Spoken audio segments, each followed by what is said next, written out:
Double Reed Dish is embarking on our most exciting and ambitious project yet. We have created the Double Reed Dish Commission Consortium, including 4 dynamic, diverse, living American composers, Mason Bynes, Connor Chi, Catherine Pukinskis, and Bryn Solomon. Each composer is writing a new piece for oboe and bassoon, and you can be a part of the process. To reduce financial barriers, we created a multi-tiered approach that allows you to contribute as you are able, with the lowest tier at just $25. That's 4 brand new works for $25. Everyone is welcome, so head to doublereeddish.com/consortium to learn more and to join.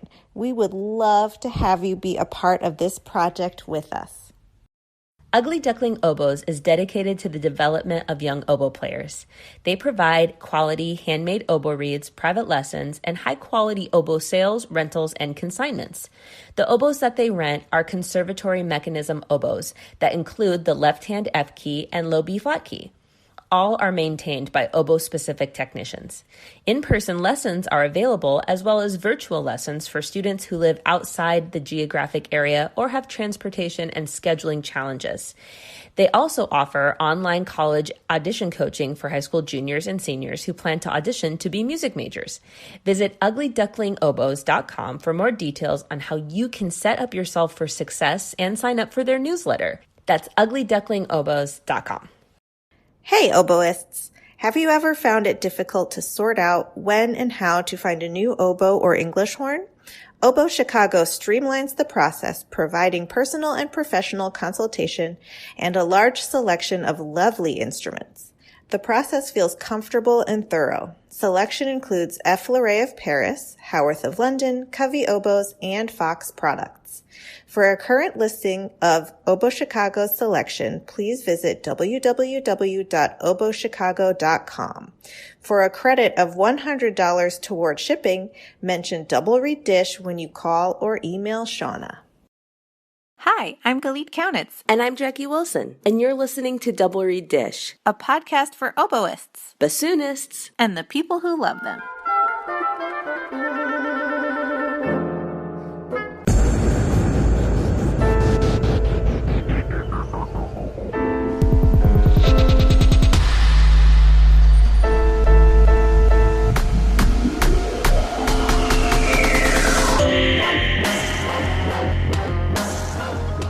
Jackie, it's the last episode of 2021.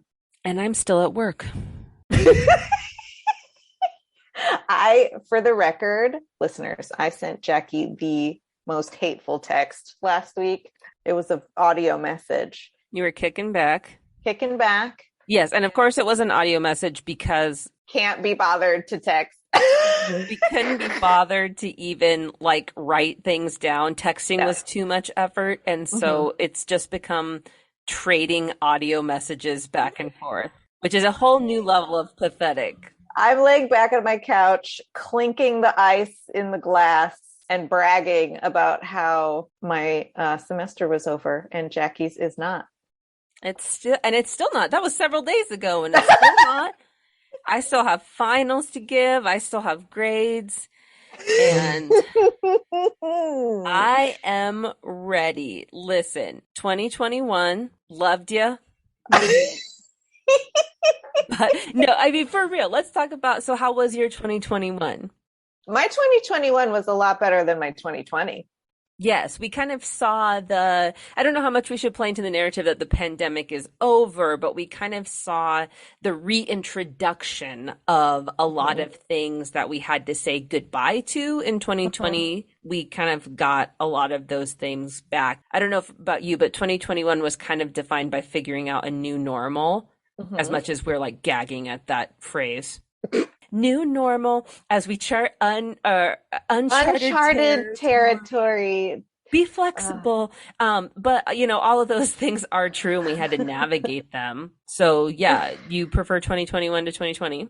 Oh, for sure. I am triple vaccinated. As am I. I got a pop in each arm. I got my flu in my right arm and I got my COVID booster in my left arm. I was like, hit me up. Boom, boom. No, my 2021, I feel pretty happy with. I certainly am in a better headspace coming out of 2021 than I was coming out of 2020. I feel like I'm getting my chops back, like my teaching chops and my playing chops and my social chops, my people chops. I'm getting all of that back. Although it was very weird to be in a room with people for a while. Yeah, that's true. Chris and I went to a podcast that we like, did a live show in Spokane, and it was the first time I was in like an arena, you know? Were you like, this is so weird? Am I safe? Am I okay? It was just like, okay, like you had to show proof of vaccination in order to get in. Washington State has statewide mask mandate. So I felt safe doing it, but it was just weird to be in a group that big again in a hall that was like absolutely full. I was like, whoa, this is the first time I've done this in a while. Okay, yes. Yeah, and playing in ensembles, like gigs are coming back. And so, I'm currently in Nutcracker Week. Oh, Nutcracker is how is it for the oboe? For the bassoon, it's just kind of fun. It's really fun. I mean, Tchaikovsky, it's like, how can you go wrong, Right. What would you say was like a high of 2021 for you? A peak. Let's do a peak and a pit. I would have to say the peak was teaching in person again. I really, really missed my students. I really missed the face-to-face interaction and the being able to physically see them, and I didn't play on the reeds, but like look at the reeds, like hold them in my hand and look at them and like feel the sharpness of my knife myself, so that, the frustration, I would say that would be the thorn or the pit, the frustration of trying to help without being able to touch the equipment. That was really difficult. Yeah. So and part of that also, part of the peak, like especially watching my new freshmen come in and do really well, even though I have to say this was such a difficult semester. Like fall 2021 was really, really difficult. Just getting back into the swing, like emotionally, the mental health was a really big challenge for a lot of people. Yeah. I think a lot of people had a really hard transition back into in-person learning. I know I did. I did too. Yeah.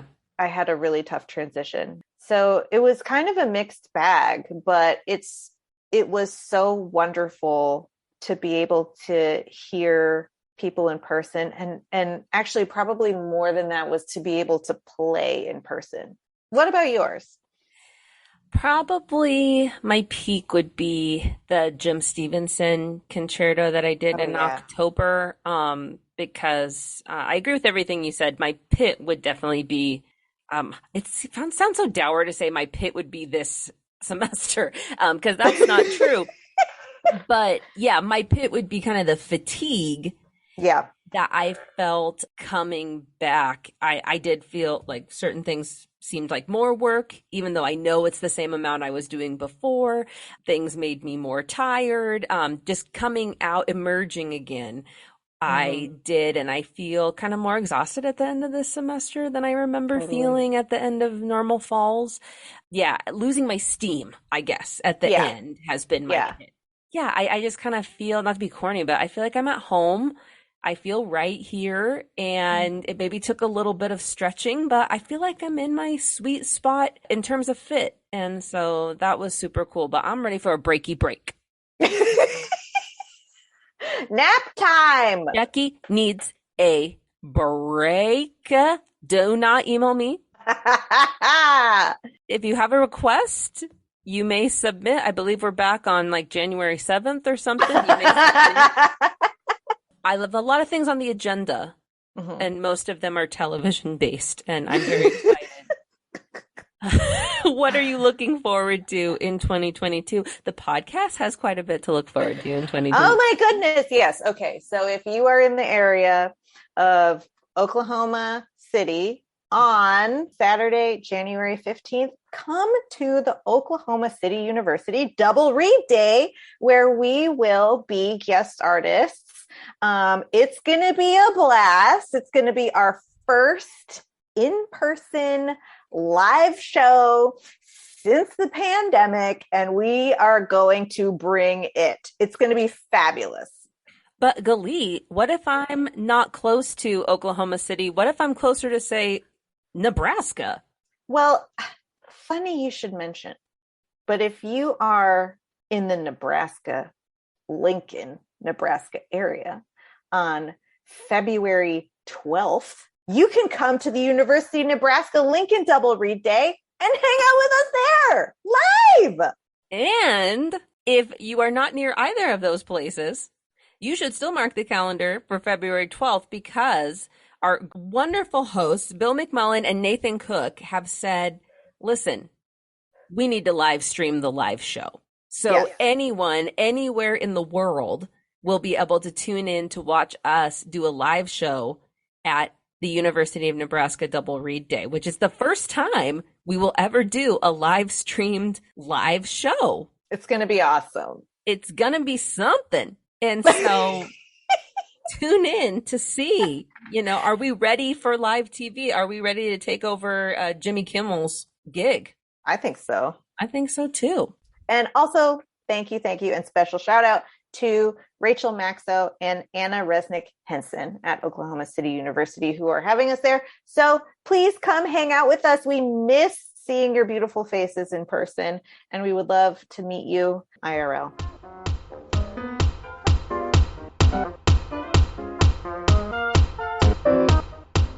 Chemical City Double Reads is a full-service double read shop specializing in the sale of instruments, cane, accessories, and sheet music.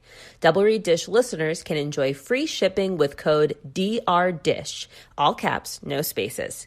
Visit them in Baton Rouge, Louisiana, or online at chemicalcityreads.com. Founded by Logan Esterling, Reed Design is pushing the boundaries of oboe and English horn reed making.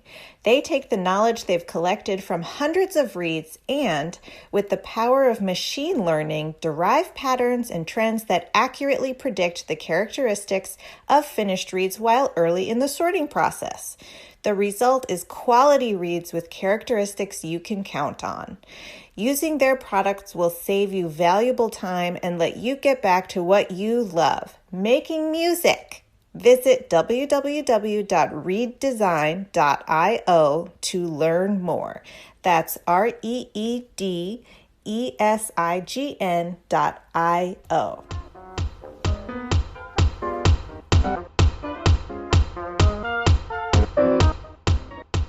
We are delighted to welcome to Double Read Dish Dr. Susan Tomkiewicz, Professor of Oboe at Columbus State University. Welcome. Hi, thanks for having me. We always love to start by hearing how people came to their instrument. So can you talk to us about how the oboe found you? Yeah, I started on the flute in fourth grade. I was destined to play the flute because I had older friends that, had gone through the band cycle and would play flute. And when we'd have our parties and sleepovers and whatnot, I would always want to go to the friends that played the flute so I could go and play their flute when I went over to their house. And so finally, when it came my turn, we got to pick our instruments and I was like, I got to play the flute. And I remember when my dad went to the music store, the day that he was going to pick up my flute, and he came home and he said, I'm really sorry, they don't have any more flutes. I had to get you a trumpet. And I just sobbed. But he was only joking. He had the flute. He was playing a joke on me, but he didn't realize how much I wanted to play the flute. So I started taking some lessons at one of the local music stores, and went through a couple of teachers, but the woman that I studied with pretty much from 8th grade through high school, she was this tiny woman, scared the bejesus out of me. She was I learned so much from her. I look back and I'm like, oh my God, she was a really hard teacher, but I learned a ton. When I was in 8th grade, I went to a lesson once and I was like, I kind of would like to take up a second instrument. What should I do? And she said, I think you should play piano or oboe. And I said, what's this oboe thing you speak of? And she's like, it's a double reed instrument. I'm like, I want to do that. I had no idea what it was. And so that's kind of how it started. I picked it up, started to take lessons. I was really fortunate to have private lessons through high school. So I would take oboe lessons and flute lessons at this music store. And through high school, flute came very easy to me. And oboe did not. And so like oboe was always my second instrument. And so throughout high school, like I was flute first. And then like I would do kind of some oboe stuff. But of course the band director wants you to play oboe because there's 29,000 flutes in the band. So that's kind of how it all started. I went into undergrad as a double major in performance in both flute and oboe, which like even when I say it, I giggle because it's kind of ridiculous. But again, like so many flutes and they, so few oboes where I went to school. And so they really wanted me to focus more on oboe. And I started to realize like, yeah, there are a lot of other flutists that are as good as me, if not better. And I hadn't experienced that in high school. So it's just like, maybe I'll do this oboe thing for a little while and see what happens. So that's kind of how I started with music and how oboe came into my life somewhat randomly, I guess. Mm-hmm. Talk us through your training and educational journey.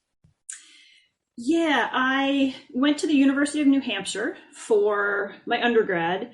Got a Bachelor of Arts. I didn't even know what that meant at the time. Like all I knew was I was doing music and that's kind of all I wanted to do because that was really all I was ever good at when I was younger. But I had no idea what that meant at the time. And so, I was doing this degree in music. I call it my wasted degree because I was not focused and I had no idea what I was getting myself into. And then I went after undergrad, went and did a year of my master's, and it just didn't take. Like the planets were not aligned, and nothing really worked out. And so my boyfriend at the time, who is now my husband, Bill, he had moved out with me, and I was like, I don't know what I want to do anymore. Let's do what you want to do. And so we were from New Hampshire, so he wanted to move back to New Hampshire, and he was a rock climber. He wanted to open up a rock climbing gym. It never happened, but like we lived in the real world for 3 or 4 years, and I was like, I think maybe I should go back to school and like get out of the kitchen. Like I was working in kitchens and Mountain Lodge, their cafeterias and stuff like that. I'm like, I don't think I want to do this anymore.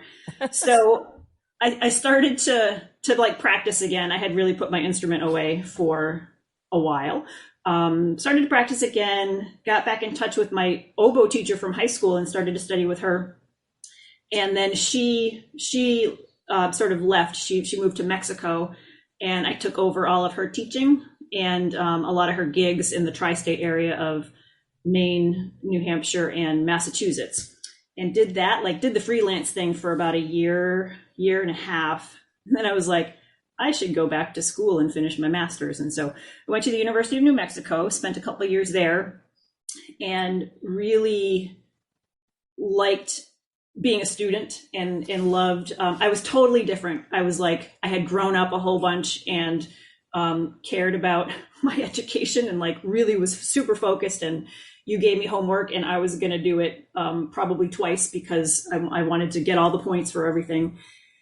And so when I finished the master's, I was like, I'm not done. I really would like to continue studying. And so ended up at UT Austin with Becky Henderson, and was performance driven at the time. Like my plan was to take auditions and get an orchestra gig. But during the doctorate, I really found a love for teaching at the college level. So I had done some work with undergrads and non-majors, and I used to teach the freshman read class. We called it freshman slice and dice.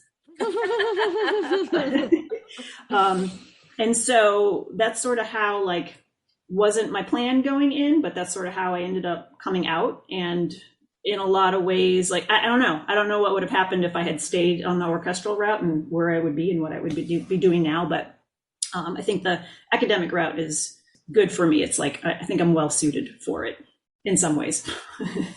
Could we hear about you embarking on and pursuing that path once you decided that you wanted to pursue academia? How did you find yourself at Columbus State? Yeah, my last year of my doctorate, so I had the teaching assistantship for 3 years. I think that was the maximum that you could have it. And I had gotten to UT the same year that Becky Henderson started. And so I was her first teaching assistant. And so I finished up pretty much everything in the 3 years. I think I had like my document, my big document, and 1 or 2 recitals left in my 4th year. And so I was like, I didn't play in the ensembles. I just was doing like the bare minimum of the things that I had left to do. And there was a need for an adjunct teacher of music appreciation at Texas Lutheran University, which was like, I don't know, 45, 50 minutes away. And I don't remember how I even knew about it, but I like went to Becky and I'm like, so I got this email for this thing. Like, I'm not sure I want to do it. She's like, you're doing it. I was like, oh, okay. And so that was some tough mama love there from Becky. And so I did it. And they happened to have like a couple of oboe students too. So it was like I got to teach the oboe students too. And that was transformative because I was a terrible public speaker. Like I could put my instrument in my face and play pretty much in front of anyone. But if I had to speak in front of some people, like that was bad. I was not gifted there. And so being forced to like put this course together and get up on the stage and like lecture to these students at TLU was like that changed a lot of things. And that really helped prepare me in some ways, I think, for being in the classroom and being in academia. So when I graduated UT, there was a year position at Luther College. So I was there for a year in a position it was oboe and theory. I had to teach theory. And so when I interviewed, I went up and they're like, can you teach theory? Sorry, my dog's going to join me here in a second. That's great. We love dogs. Hey, Porter. I was like, sure, I can teach theory. Like, I couldn't teach theory. No, you just say, yes. Can I have more, please? Exactly. So yeah. I got up there and I did really well with the oboe students, and I did okay by the theory students, but I had no piano background. So like looking back to when the flute teacher was like, you should take piano or oboe, I'm like, I maybe should have taken a piano because none of my degrees required piano. So like, here I am, I'm like, I can play a scale with one hand, but that's about all we get. So I had to, I took piano lessons while I was like trying to keep up just enough to be able to get through the theory classes. And then I had to also teach the double reed methods class. So like I had to kind of learn bassoon a little bit there to do the, so like focus was barely on oboe. Like it was really hard to sort of keep up with my own playing because I was trying to learn all these other instruments to teach those classes. After the year there, got another year position at Bowling Green State in Ohio. And that was a much different environment and was a little bit better suited for me, I think, but only spent the year there. And then I was a candidate for another year position. I was like, oh my God, I don't know that I can do this again. It was another year position at Ohio University. And I got a call from Christy Beard, who is the flute teacher at the University of Nebraska in Omaha, who I had known from UT Austin. She just sort of called me out of the blue one day. She's like, hey, what are you doing? I was like, I don't know. I'm about to interview for a 3rd year position in a row. And I'm like, I'm trying to decide on that. Or like, do I just move back to Austin? Because I was pretty well connected in like freelancing and teaching, private teaching down there. Mm-hmm. She's like, well, can I throw an option out at you? And I said, sure. She's like, we're looking for an adjunct oboe teacher. She's like, it's not going to be much. We can probably throw you a section or 2 of music appreciation. And that's all I can promise you to start with, but like, might you be interested? I was just like, sure. Like, then at least I can go there. I can spend however long I want to and like not be tied to a year position. And I also sort of had the feeling that having a long string of year positions on my resume was probably not going to look good after a while. And so I pulled myself out of that job consideration, and we moved to Omaha and started teaching the couple of oboe students that they had, and some appreciation. In my second year, they needed a music history teacher. So again, like we were just saying, can you teach music history? Yeah. Sure. Why not? And so it was just like scrambling to try to get that all together.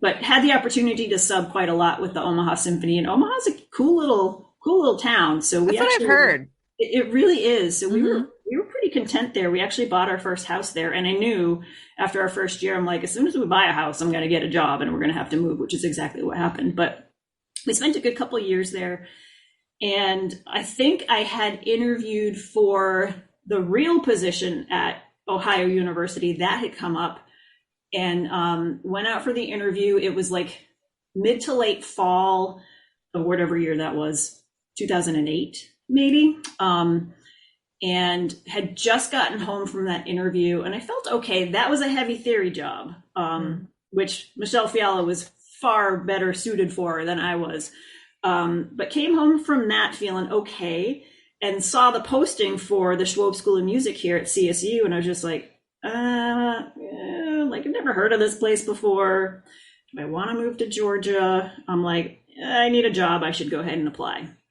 And so I did. And the rest, I guess, is kind of history. Like, it was a whirlwind interview. I still don't quite understand how it all happened. I was at Busch Gardens in Florida with my family in February, and I got a call from the chair of the search committee, our former bassoon professor, Ron Wharton. He's just like, I think it was like Thursday or Friday. He's just like, hey, we'd really like for you to come for an interview. I was like, cool. I'm like, when is that? He's like, could you come on Monday? And I was like,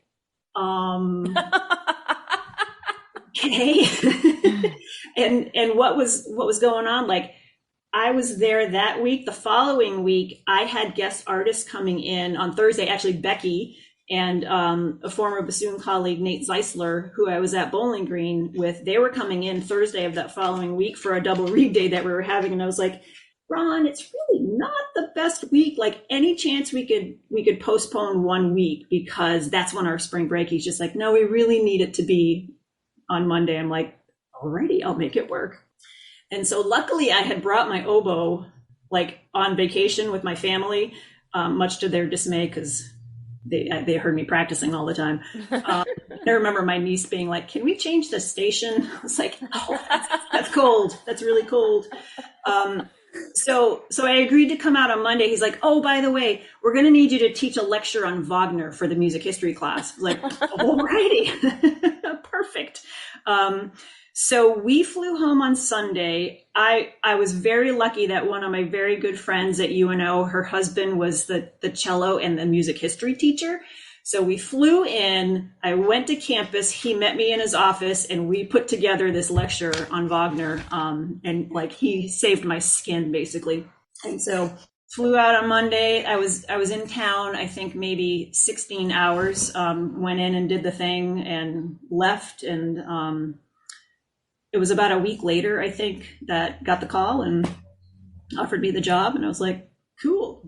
And so came out here not knowing if it was going to be like a stepping stone kind of job or what, but 13 years later, still here and don't really plan on going anywhere. It's the quality of the program is fantastic, and the size of the school and my colleagues and everything. It's like, it's the perfect fit for me. So super happy. What a chaotic journey. That's not even all of it. There are parts in there that we didn't even get to, but it's like, it was, there were many twists and turns and all the things in between. But I feel like all of those things, they shape your experience and they shape who you are. And you, like, I would be a different person today, I think, if it didn't all go down the way that it did. So you have just so much experience in academia. and on the job hunt. Is that a good thing or a bad thing? Like, It's a good, am I tainted or am I like, I'll have all the wisdom? it's a good thing because you have the wisdom, and it's a bad thing because you probably also have a lot of like adjunct Emotional trauma. Yeah, definitely. There's some therapy that's necessary. So dip into that wisdom a little bit, and I would love to hear, well, we can take this in any direction. Like, what do you look for in a colleague? What makes a great higher ed colleague? What do you've been on both sides. You've been on the job hunt. You've successfully won so many positions. You have been on committees looking for colleagues. Like, what is some advice you can give to the people who are on that hard grind right now, maybe living that adjunct life or in that stepping stone job, like looking for the next thing? What is your advice to them? Yeah, it's hard. It's a hard business that we're in, really.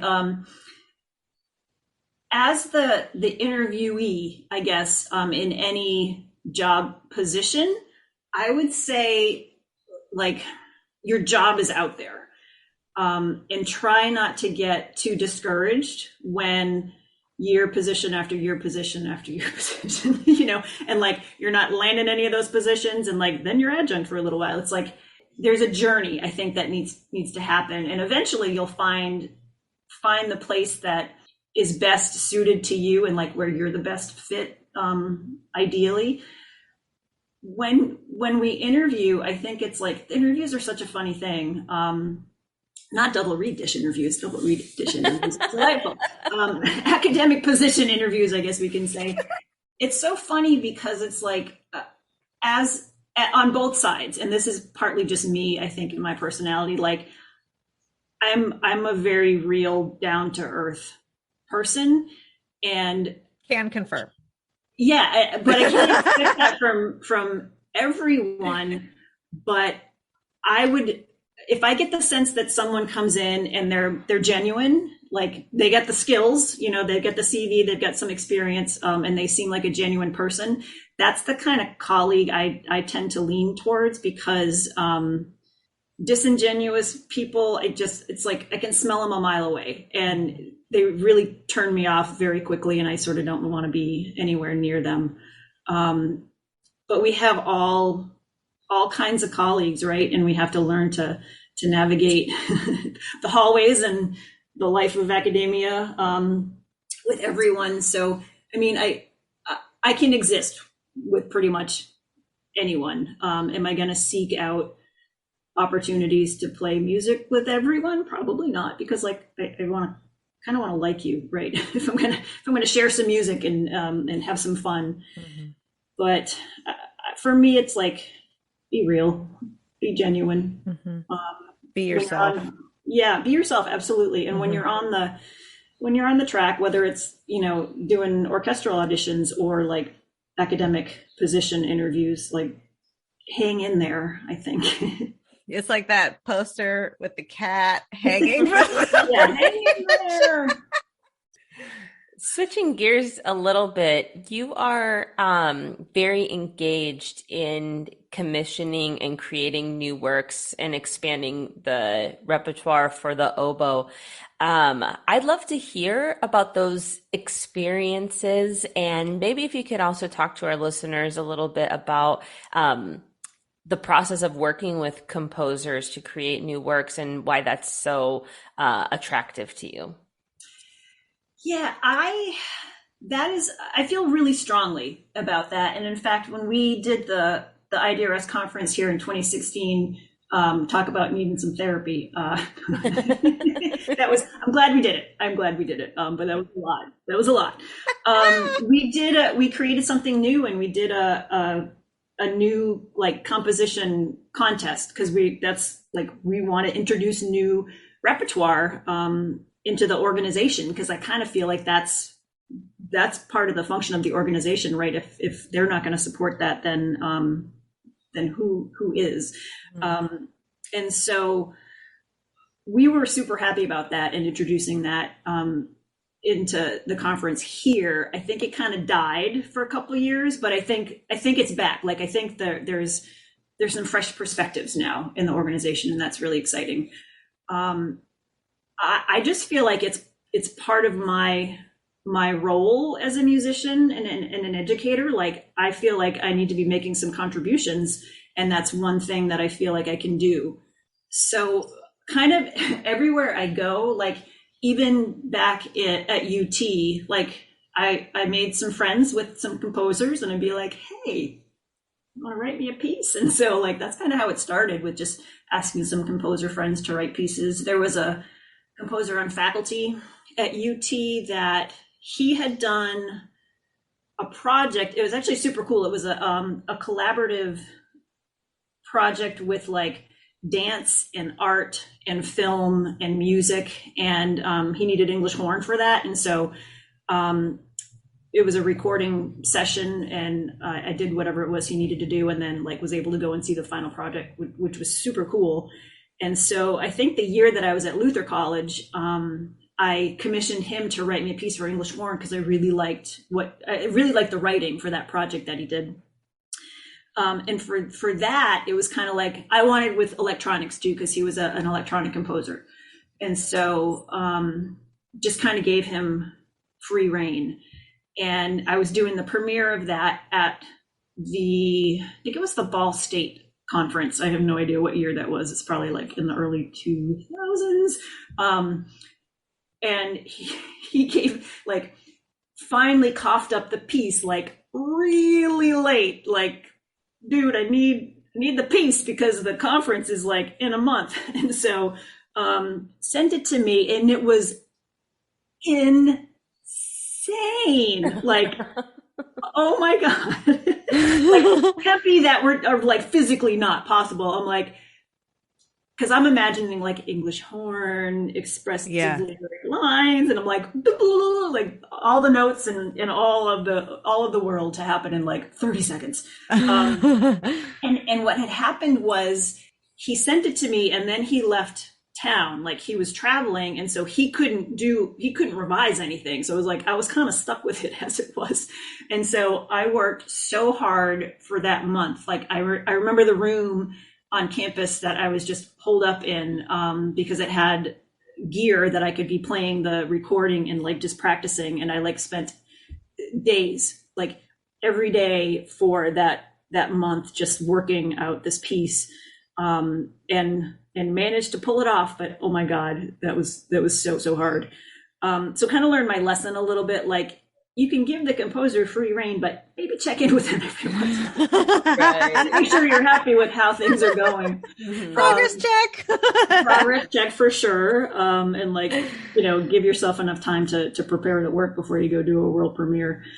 So I was really on like the electronic music track for a while, and had done some other commissions, and then honestly I just sort of fell out of that, not because I don't like those electroacoustic pieces anymore. It's just sort of, I don't know, life went in a different direction.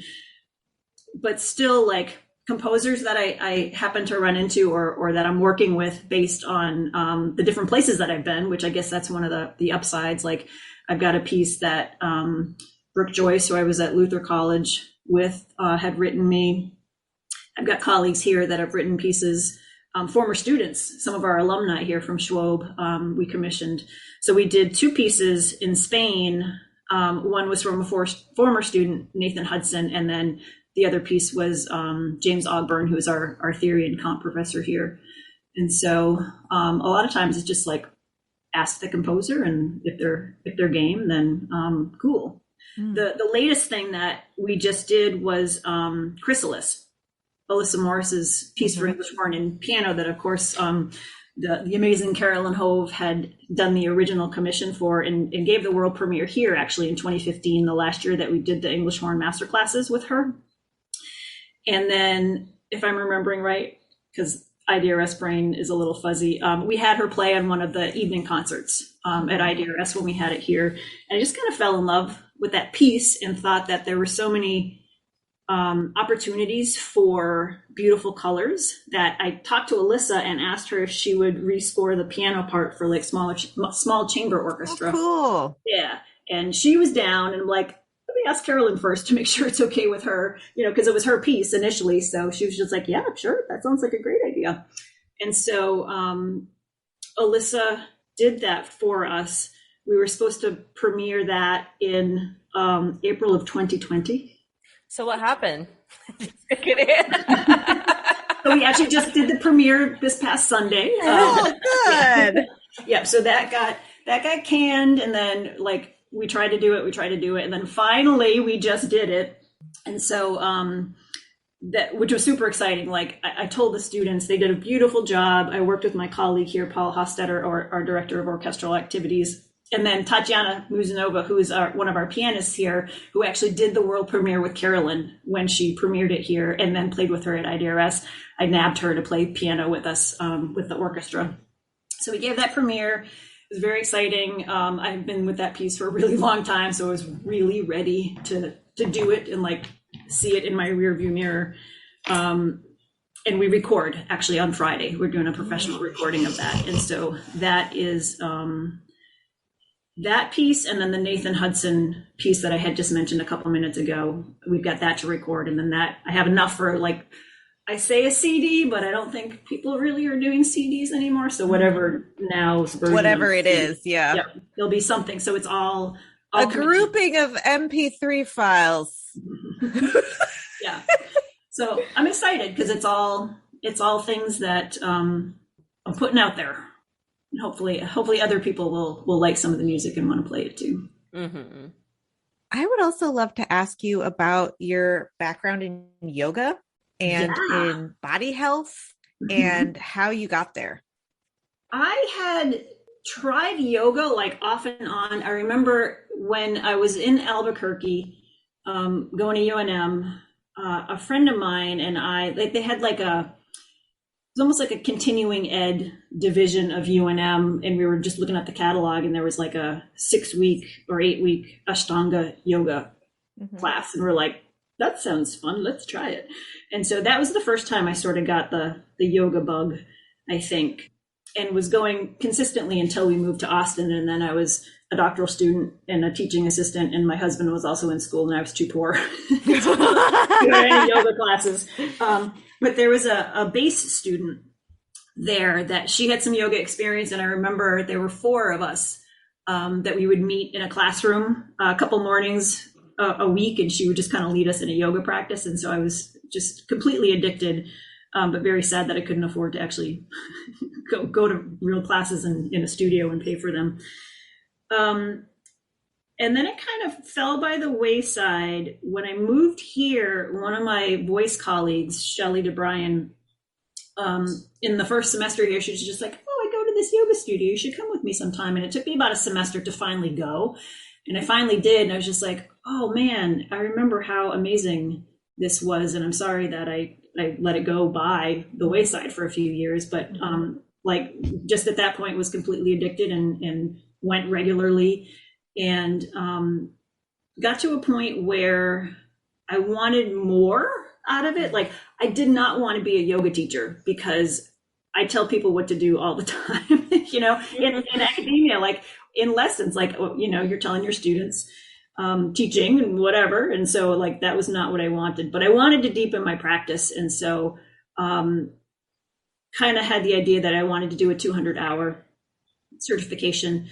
And it took a while for the planets to align for me to be able to do that, because there was nothing in town that offered teacher training, but there was studios up in Atlanta and studios in Auburn, but the dates just never worked out because it would be 8 weekends, and 2 of the weekends I would have stuff at the Opera House or Columbus Symphony, or things just didn't work out until finally, I think it was the summer of 2017.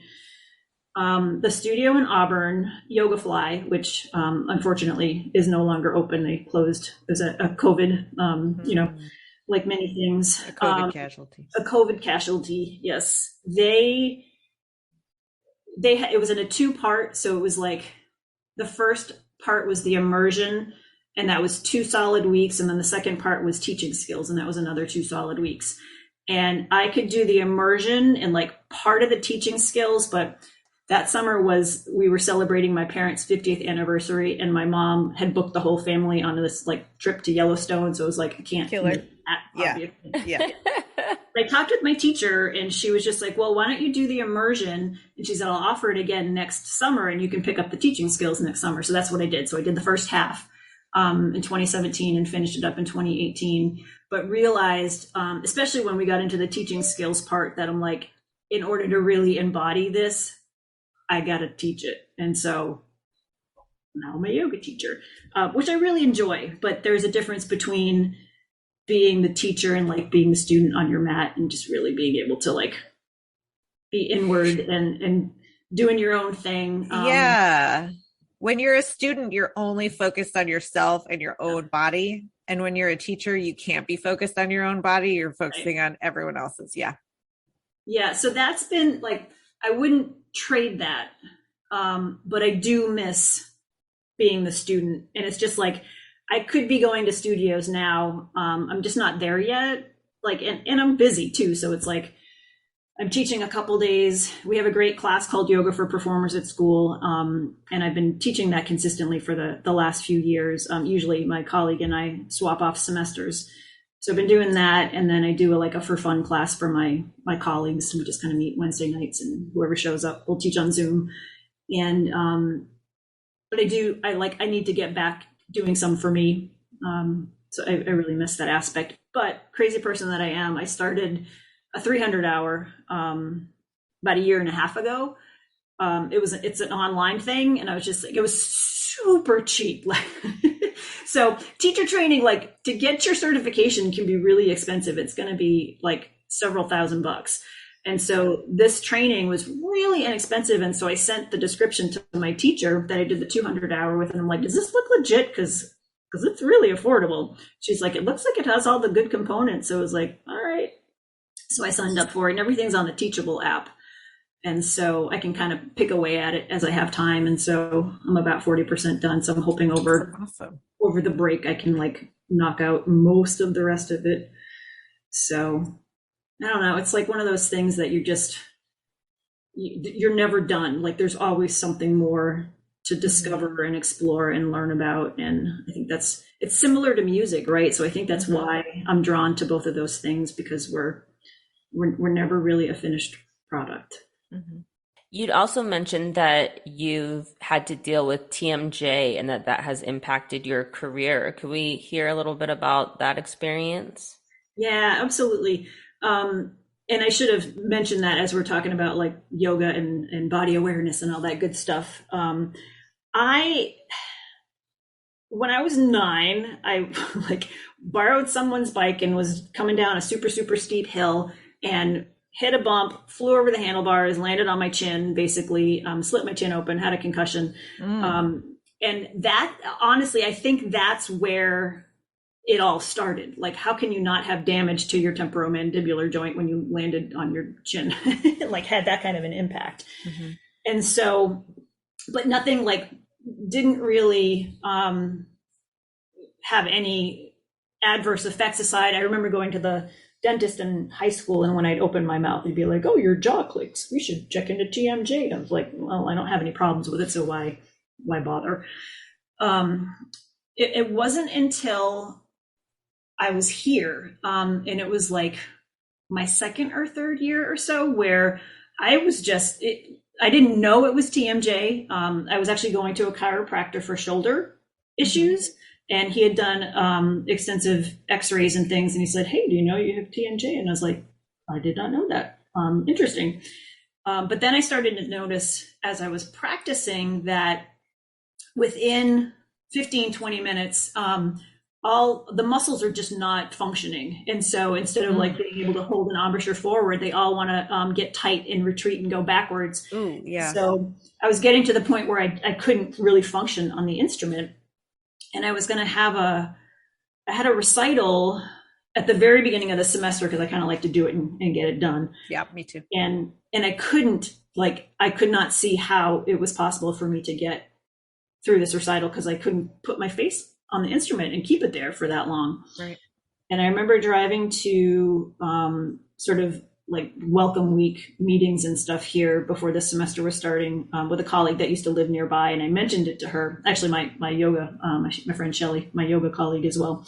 She said, "Do you know there's a TMJ specialist in town?" I was like, well, I had no idea, and so made an appointment and went to see them, and they did extensive X-rays and all kinds of things, and like confirmed that yes, you have TMJ. They're like, it's not the worst case we've ever seen, but it's definitely sort of in the middle of what we've dealt with.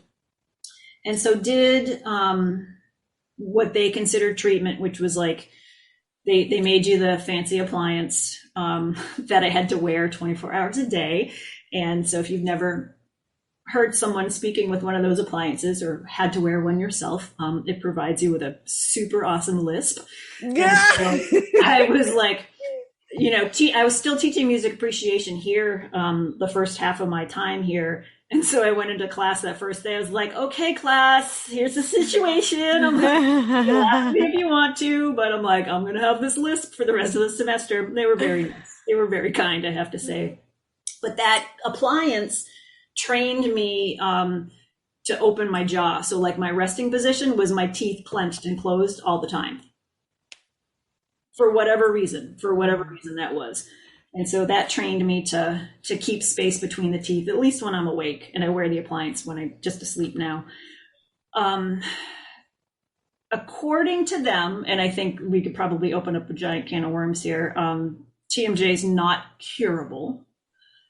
I know I could probably try surgery or some other whatevers, but I feel like for me that's too big of a risk. Mm-hmm. And so I've been able to kind of maintain some level of performing, but not to the extent like when I was a doctoral student. Like I could play all day as a doctoral student. So I just have to be smart about what I program. And so my recitals tend to be pretty short, like definitely under an hour. And I just have to be careful with what I put on them. Like I will not be playing the Strauss Concerto probably ever again in my life. I'm okay with that. All right. But I find that like playing consistently definitely helps. And when I'm not, like, that's when I notice it the most, like things are starting to tighten up and stuff. So some degree of consistency is really important for my function. So I'm super, super aware of physical things and alignment and how the body is moving and functioning, both in myself, like I'm hyper aware, but in my students too. So I think, the ones that are going to listen to you, like they can really benefit from that. Yeah. But, it's until you experience something, a lot of times you don't really listen to what your teachers are saying. And so, but I try to do the best that I can and be like, please don't do that because you're going to end up like me. And I promise you, it's not that much fun. But they're going to do their own thing. But I think it's made me a better teacher. I definitely had to learn how to use my words because that semester that I was first undergoing treatment, I couldn't play, like couldn't even put a reed in my mouth to test reeds in reed class. So I had to there was no modeling, and I had to learn really well and really quickly, like how to be very effective with my language. And on the flip side, my students had to also like adapt because they had to learn how to really assess their reeds and their crows because I couldn't do it for them. Seems like a skill that came in handy in the last year and a half or so. Right, exactly. Yes. Yeah, for sure. So, it's, I don't know. It's like, if I could go back to when I was 8.5 and never get on that bike when I was 9, maybe everything would be different, but who knows? And like, I think all experiences, good and bad, make us who we are. And so like, I'm here and I'm who I am because of all the stuff that I've been blessed to have and fortunate enough to have, but then also all the other stuff that comes along with it. It's life. Would you regale us with a favorite memory of a past performance? It's funny because I so love chamber music. Like if I have to choose anything, like I'm gonna pick chamber music. I just love like solo stuff. Even just solo and piano is not as rewarding to me. Like I just love the chamber environment. However, I also have a mad love for Mahler. I just love Mahler. And I remember when I was a student at UT, we did Mahler 2, and I was lucky enough to be principal oboe on that. And just the fact that we were playing Mahler, like that was enough for me, but just loved that piece. And I remember, I don't remember which second movement, I don't remember. It was the line, the writing with the oboe and the voice. And one of the concerts, like one concert was like, that was the one. I just remember like having this communication with the orchestra conductor and like playing the solo. And I'm just like, if I die after this, everything is okay. Because it was just like this moment in musical time that I was just like, that was worth everything getting up to this point. So yeah, love Mahler. And that's, I don't know, I always remember that. I loved that orchestra conductor. Kevin No was his name. I think he was gone probably by the time you were there, Galit. Yeah. Yeah. He and Becky were like what I got out of the two of them during that degree work. It was awesome. What advice do you have for a young musician who aspires to have a career like yours? Diversify. It's okay, absolutely okay to want to pursue a career in music. Like, I think it's becoming more diverse, especially after the last year and a half, right? Like people realizing that, because I've had some students that were performance majors that are just like, I think I should get a minor or a double major in something after seeing, all of these musicians out of work. But I think it's also to realize that it's not just a 2-track thing, right? It's not just performance or education. Like there's so many other areas where you can contribute to the world of music. And I think that's the biggest thing that I try to encourage my students with. Like if they're coming in with just one or the other, I'm just like, what are your other interests and how can we weave some of those things into what you could do and what your contributions could be to the musical world. I think again, like the advice that you want to give younger people, it's like, for me, it's a little bit do as I say and not as I did, because like, as I mentioned before, like my undergrad was just I was not very productive in my undergrad, but be present. Like if you're going to do the thing, if you're going to, whatever it is, really do it. Be present, be productive, be mindful. So the time that you're spending doing all these things, like it means something and you get more out of it and you become better because of it.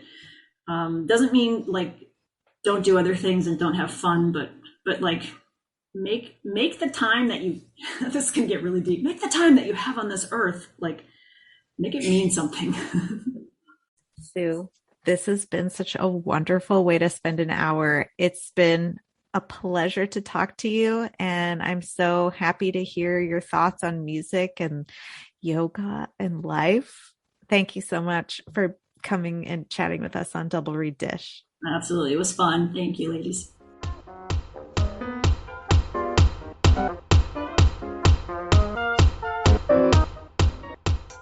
Thank you for joining us for that episode. Enjoy your winter break, however long or short it may be. We're rooting for you, and we're going to go into 2022 refreshed and just ready to kick butt. At 100% nap capacity. Follow us on social media, join the consortium if you haven't yet, and like and review on iTunes. Galit, who's coming up on the next episode. Next, we have Laura Bennett Cameron, Assistant Professor of Bassoon and Chamber Music at the University of Texas, Arlington. Jackie, let's end this nerd parade. Go make reads. I'm not going to go make reads. Go make reads in your jammies with a bowl of ice cream. I'm probably still not going to do it.